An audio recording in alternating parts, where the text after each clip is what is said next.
Hi, my name is Carolyn Hanson. I'm 17 years old and I'm from Marin County, California. I was diagnosed with major depressive disorder at age 12 and generalized anxiety disorder at age 13.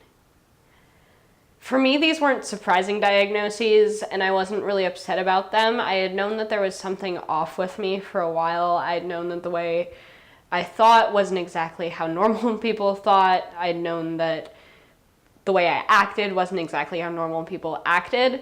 So I didn't really have a problem with what was going on with me. The kids in my middle school, however, did have a problem with what was going on with me. I was bullied a lot, and when I say bullied, I mean I was told to hurt and kill myself pretty regularly. It wasn't a pleasant experience, but it wasn't awful. I mean, I got through it, but it was pretty bad. When I got to high school, the kids weren't bullying me anymore, but I started having problems with my teachers. Because it was kind of hard for me to even get out of bed in the morning, it was really hard for me to get my work turned in. I went to my counselor, I asked her what she could do, and she went and talked to all my teachers and explained my situation. Unfortunately, some of my teachers completely ignored that and even offered me less leniency than they would have before. Because of this, I was forced to switch schools to an independent study program where the teachers and faculty were better equipped to deal with kids like me. Unfortunately, my story isn't an uncommon one. In fact, it's so common that roughly 10% of people who are mentally ill won't get help because they believe other people will say or think or do nasty things to them. Roughly 18% of the population in the United States is mentally ill, which totals out to be about 2 out of every 100 people who won't get help because they're too afraid of other people. Right now, the suicide rate's inclining.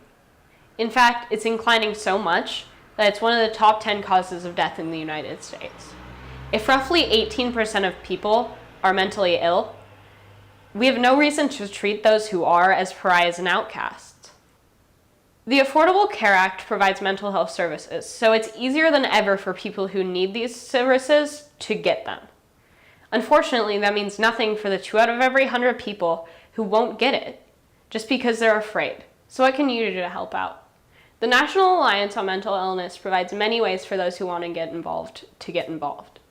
You can participate in fundraising walks, you can participate in fundraising runs, you can join your local chapter, or you can just donate. But the most important thing you can do is something free of any organization, free of any even structure. It's just treating those with mental illness as people. When a lot of people find out that someone they know has mental illness, it's very rare that they treat these people as they would treat them normally. It can occasionally be offensive, or even if it's not offensive, it can be pretty hurtful to see someone treat you in a different way just because of this thing that you can't control. The only way we can make the world a safe space for people with mental illness is if we start with ourselves.